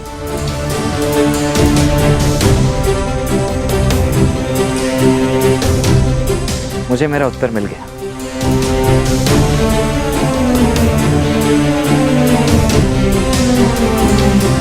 रुक जाओ वृषसेन।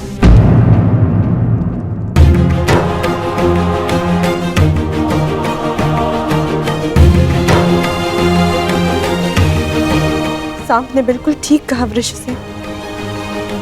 मैं केवल उन्हीं से विवाह करना चाहती हूँ, केवल उन्हीं के साथ अपना जीवन व्यतीत करना चाहती हूँ। परंतु जब वो मेरी मनोदशा समझ ही गए थे, तो मुझे छोड़ के गए ही क्यों? बाहर देखो।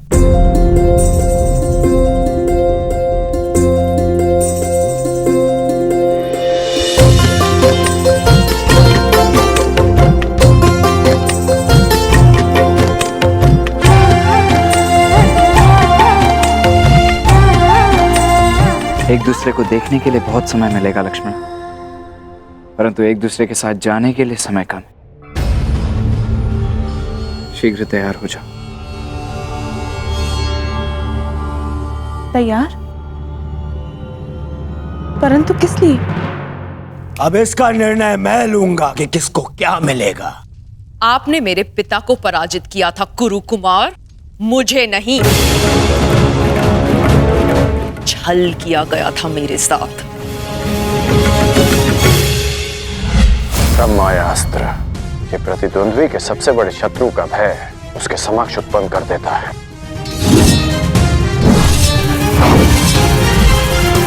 ब्रह्म का उपयोग करके मुझे युद्ध से वंचित किया गया और युद्ध का ये नियम है, जो पराजित नहीं वो अधीन नहीं। इसलिए ये भेंट देने का मुझे अधिकार है। पांचाल की यही नीति है। मैं तुम्हें चुनौती देता हूं, स्वीकार करो। अभी इसी क्षण इसी सभा में ये निर्णय हो जाएगा कि कौन किसको पराजित कर सकता है।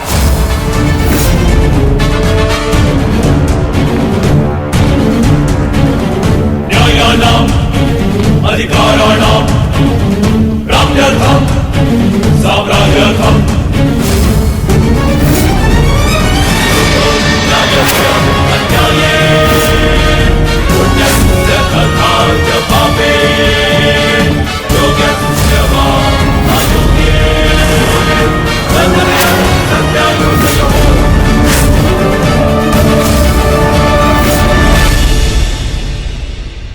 मैंने तुम्हें पहले ही चेतावनी दी थी अंगराज।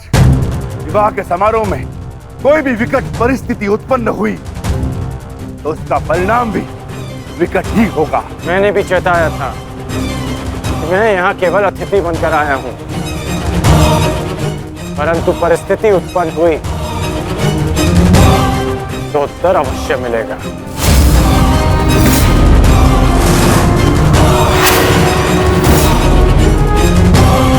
ठहरो, यहां कोई युद्ध नहीं होगा। मत भूलो कि ये अभिमन्यु का विवाह है। भीम, अर्जुन, कम से कम तुमसे मुझे ये आशा नहीं थी।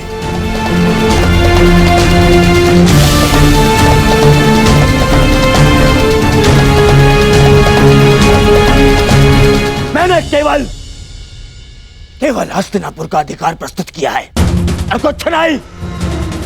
आप ही बताइए, पांचाल पर अब भी मेरा अधिकार नहीं है, हमारा अधिकार नहीं है।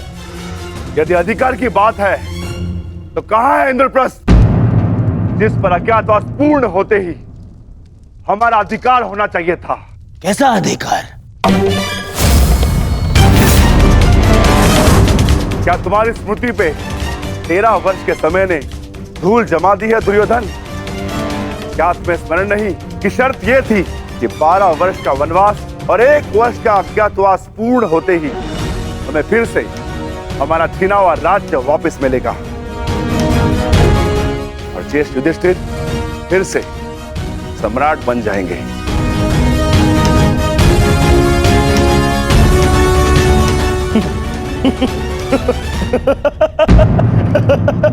मामा श्री, आपने सुना विक्रोधर भीम ने क्या कहा है? अधिकार। मेरी स्मृति पर कोई धूल नहीं जमी है विक्रोधर, परंतु तुम्हारी अवश्य प्रखर हो गई है।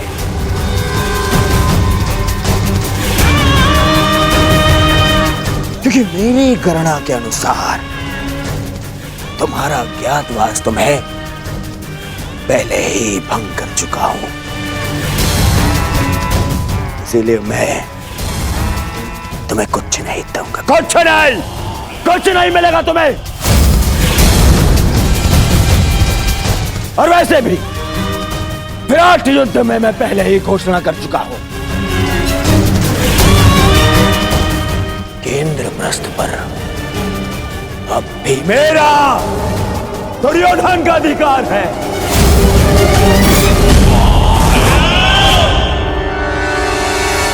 इसलिए तुम्हें कुछ नहीं मिलेगा। जो करना है कर लो, जाओ। अरे कोई जाओ इस बड़बोले को भोजन कराओ। पेट भरा ना होना तो प्रलाप करने लगता है। जाओ भोजन करके आओ, जाओ।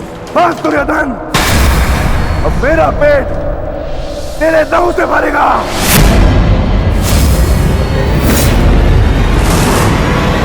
सावधान दुर्योधन।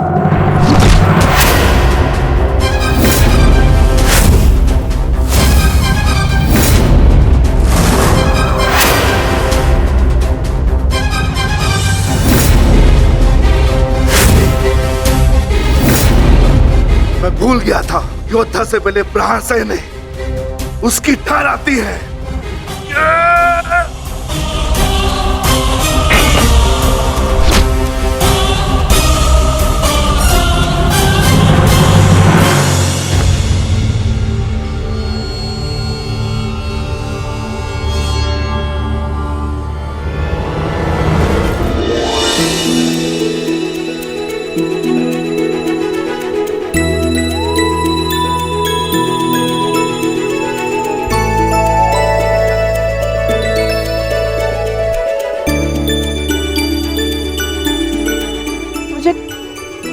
क्षमा कर दो साहब, मेरे कारण आपको बहुत ठेस पहुंची ना। तुमने सोच भी कैसे लिया? मात्र तुम्हारे कह देने से शाम तुम्हें अकेला छोड़ जाएगा।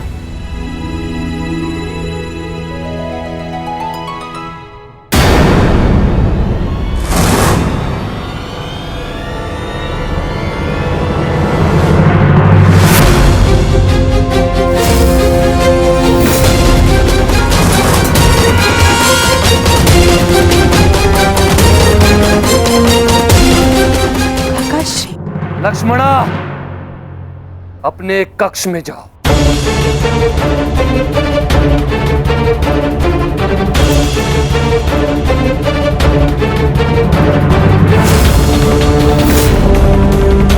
लक्ष्मणा, अब यदि कहीं जाएगी तो केवल मेरे साथ। अंततः तुमने अपने पिता के लक्षण दिखा ही दिए सांप। इसके विपरीत मैंने जो लक्षण दिखाए वो मेरे होने वाले ससुर, आपके ज्येष्ठ युवराज दुर्योधन में है। मौन रहो मूर्ख। ये मत भूलो कि तुम किसके समक्ष खड़े हो। दुशासन नाम है मेरा, जो आज तुम्हें तुम्हारे दुस्साहस का दंड देगा।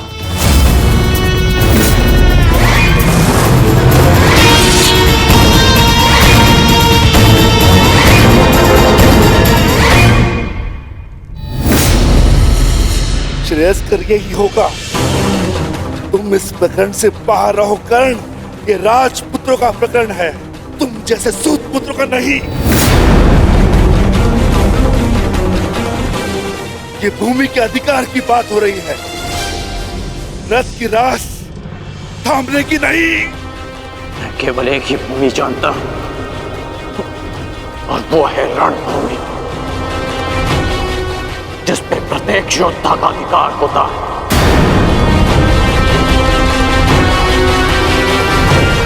चाहे तुम जैसा भगोड़ा राजपुत्र हो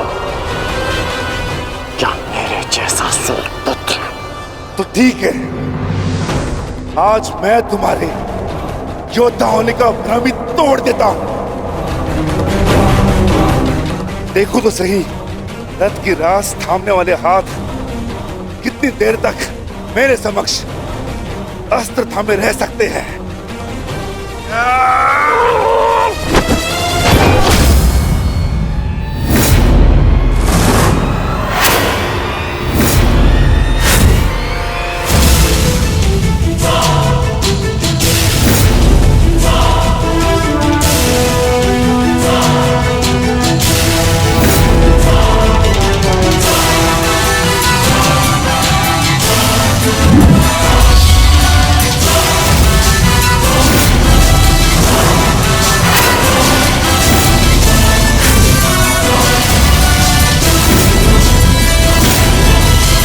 जानता था मैं, तू कट्टर धनुर्धर है। अवसर पाते ही दूर जाकर प्रहार करेगा। वीरों की भांति सामने खड़े होकर युद्ध करने का ना तुम्हें साहस है ना ही बल।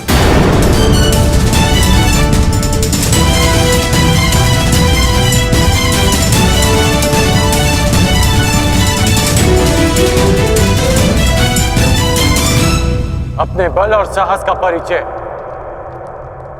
उस दुर्जय योद्धा को 2 बार दे चुका हूं मैं, जिसे तुमने छल से मारा था, जरासंध।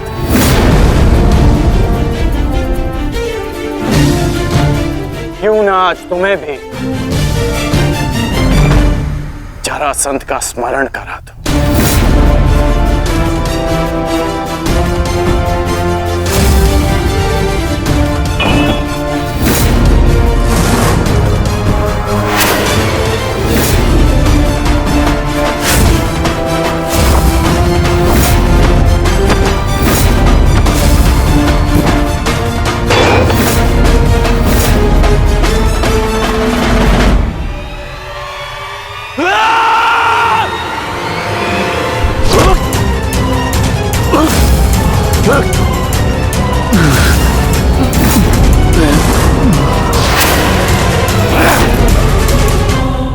मेरी भतीजी से अपना हाथ दूर हटा छलिया पुत्र। मैं तुझे अंतिम चेतावनी देता हूं, लक्ष्मणा का हाथ छोड़ दे।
दानव यहाँ क्या कर रहा है? कौन है ये?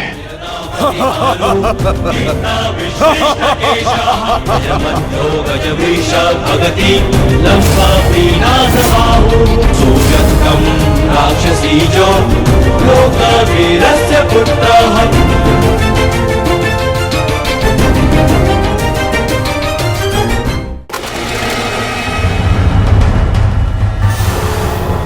तुम दोनों अभी तक यहीं हो? अब यहाँ से निकल पाना बिल्कुल संभव नहीं होगा। यहाँ हर द्वार पर विराट नगर के सैनिक हैं और उनके ठीक पश्चात हस्तिनापुर की सेना। अब यहाँ से छिपकर जाने का कोई मार्ग नहीं है।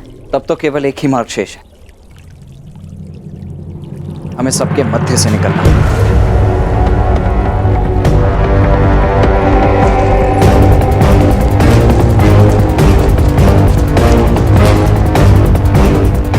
ये कौन है? जो भी हो, वरदान इस समय हमारे लिए है। सब इसमें व्यस्त है, रुको मत, चलती रहो।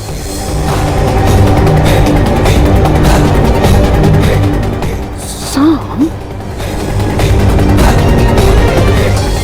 लक्ष्मणा अर्थात पंछी दाना चूक गया।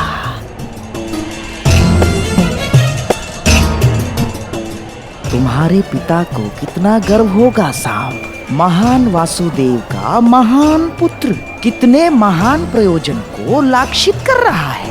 बस शीघ्रता से निकलना मूर्ख। तुम ना इस सभा में आमंत्रित हो और ना ही युद्ध में तुम्हारा आवाहन किया गया है। तुम हमारे मध्य आने वाले मूर्ख, कौन हो तुम? मैं महाबली वीर भीम और माता हिडिंबा का पुत्र घटोत्कच हूँ।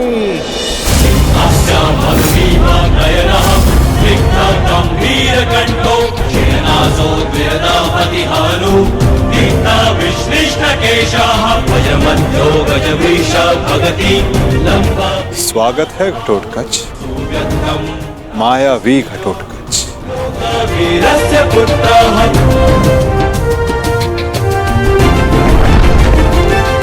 मेरे पिता पर शस्त्र उठाकर तूने भूल ही नहीं अपराध किया है। अब उसका दंड भुगतने के लिए तत्पर हो जाओ। मैं तुम्हें क्षति नहीं पहुंचाना चाहता भीमपुत्र। ये द्वंद्व मेरे और तुम्हारे पिता के मध्य है, तुम इससे दूर रहो। कैसे दूर रहूं अंगराज? मेरी समस्या ये मेरा विशाल शरीर है जो इतना बड़ा है मैं कहीं भी चला जाऊं पर दूर नहीं रह सकता।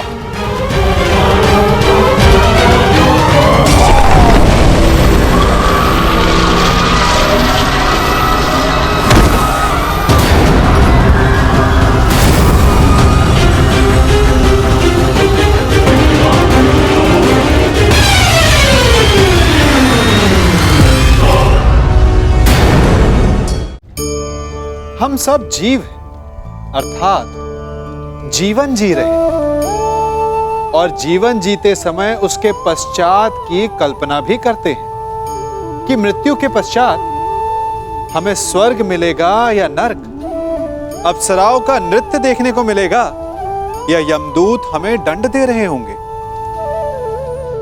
परंतु एक प्रश्न सामने आता है, कभी ऐसा हो सकता है कि मृत्यु किसी और की हो और स्वर्ग हमें मिल जाए? नहीं, हमें स्वर्ग और नर्क हमारी ही मृत्यु के पश्चात मिलेगा। अर्थात यदि फल पाना है तो कर्म स्वयं को ही करना होता है। केवल सोचने से कुछ नहीं होता, स्वप्न देखने से कुछ नहीं होता। उसे पूर्ण करने के लिए स्वयं ही परिश्रम करना होता है। तो उठो, जागो और लक्ष्य की प्राप्ति तक संघर्ष करो, क्योंकि यही एक मार्ग है स्वयं को संतुष्ट करने का, स्वयं को आगे बढ़ाने का।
परिचय देकर स्वयं का परिचय भूल गए घटोत्कच? तुम भीम के पुत्र हो, एक पांडव पुत्र हो, जो अपनों से बड़ों की उपस्थिति में शस्त्र क्या दृष्टि तक नहीं उठाकर देखते। तुम जिस कुल से हो, उसकी मर्यादा और रीति का सम्मान करो। तुम ये मत भूलो घटोत्कच कि तुम यहां अपने भ्राता के विवाह समारोह में आए हो, ना कि किसी युद्ध में। क्षमा चाहता हूं वासुदेव। और अंगराज तुम, ये तो बालक है, परंतु तुम तो बुद्धिमान हो। तुम ये कैसे भूल गए कि ये कोई रणभूमि नहीं,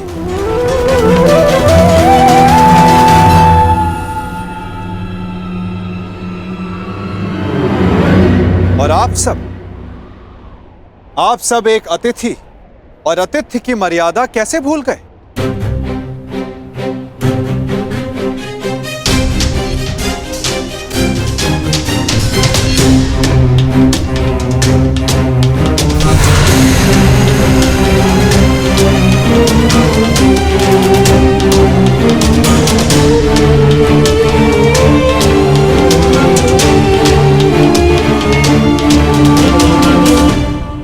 प्रणिपात पिताश्री।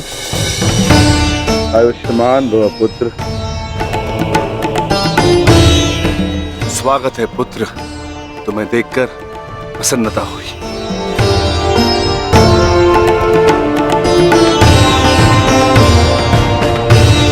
अब चिंता की कोई बात नहीं। अब आप सब विवाह स्थल की ओर प्रस्थान करें।